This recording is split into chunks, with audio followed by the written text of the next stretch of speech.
Diva Heriza dari kelas 10 MIA 3. Jadi, di sini saya akan menjelaskan badan usaha.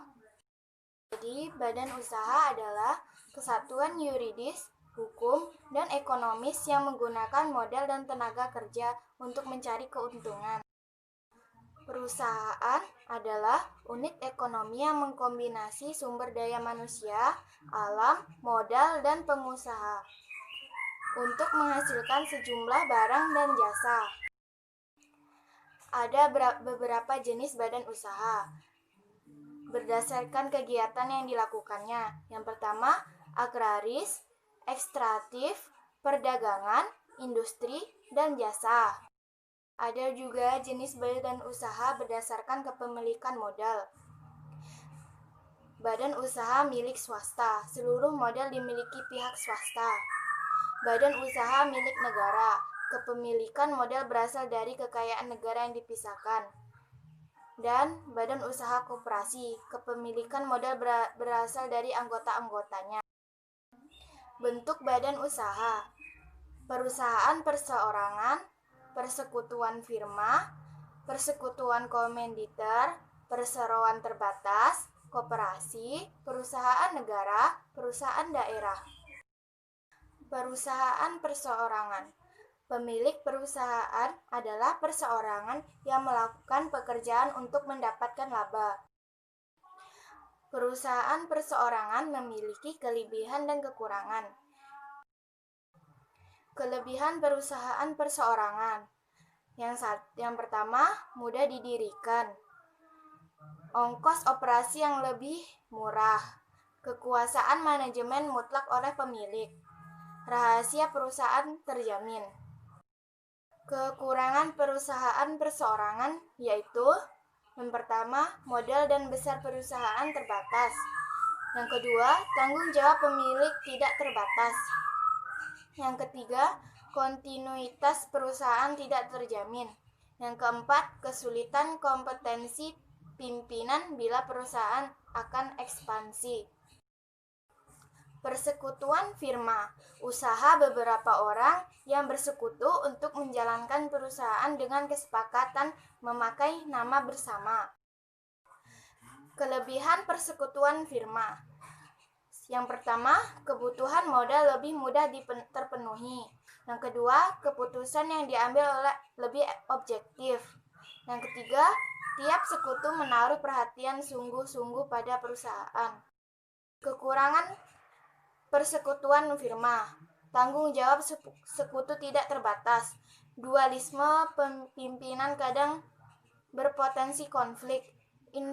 Investasi kurang liquid. Persekutuan komanditer adalah usaha beberapa orang yang bersekutu untuk menjalankan perusahaan dengan kesepakatan pembagian kerja. Sekutu aktif selain investasi modal juga menjalankan perusahaan. Sekutu pasif hanya investasi modal. Kelebihan persekutuan komanditer: mudah didirikan, kepemimpinan lebih baik, investasi lebih liquid untuk sekutu pasif. Kekurangan persekutuan komanditer: kontinuitas persekutuan tergantung sekutu aktif. Semangat memajukan perusahaan kurang optimal karena terbatas pada tanggung jawab. Perseroan terbatas: suatu persekutuan untuk menjalankan perusahaan dengan modal usaha terdiri atas beberapa saham. Jenis perseroan terbatas: yang pertama, PT terbuka. Yang kedua, PT tertutup. Yang ketiga, PT milik negara. Yang keempat, PT kosong. Struktur organisasi PT: yang pertama, rapat umum pemegang saham. Yang kedua, dewan komisaris. Yang ketiga, dewan direksi. Kelebihan perseroan terbatas: yang pertama, tanggung jawab terbatas persentase saham yang dimiliki. Yang kedua, pemisahan pemilik dengan manajemen. Yang ketiga, mudah mendapatkan modal. Yang keempat, efisien kepemimpinan.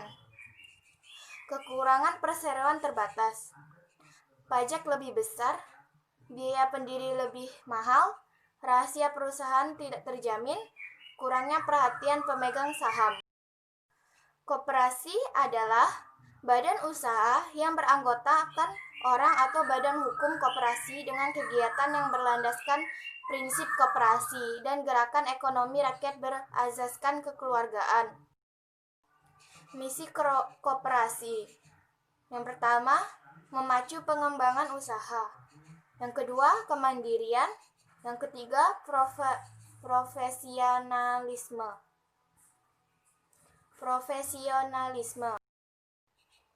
Struktur organisasi koperasi, rapat anggota tahunan, pengurus, badan, pengawasan, dan pemeriksaan.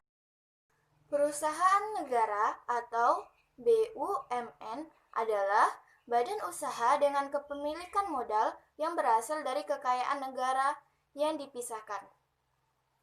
Kekayaan negara yang dipisahkan. APBD yang diperuntukkan bagi modal perum atau persero. Kapitalisasi, cadangan, dan sumber-sumber lainnya. Perusahaan negara dibagi menjadi dua, perum dan persero. Perum adalah modal sepenuhnya dimiliki negara, tidak dalam bentuk saham, dan dimasukkan untuk kemanfaatan umum. Struktur organisasi perum, menteri, direksi, dan dewan pengawas. Sementara, persero adalah seluruh atau minimal 51% modal dalam bentuk saham dimiliki negara. Struktur organisasi persero, RUPS, direksi, dan komisaris. Kelebihan BUMN. Seluruh laba menjadi hak negara, menyediakan jasa-jasa bagi masyarakat, merupakan sarana untuk melaksanakan pembangunan. Sementara itu, kekurangan BUMN.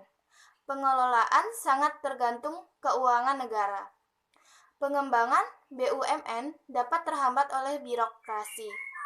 Pengelolaan secara ekonomis sulit dipertanggungjawabkan. Fungsi badan usaha. Yang pertama, fungsi komersial. Yang kedua, fungsi manajemen. Yang ketiga, fungsi operasi. Nah, tadi adalah penjelasan dari saya tentang badan usaha.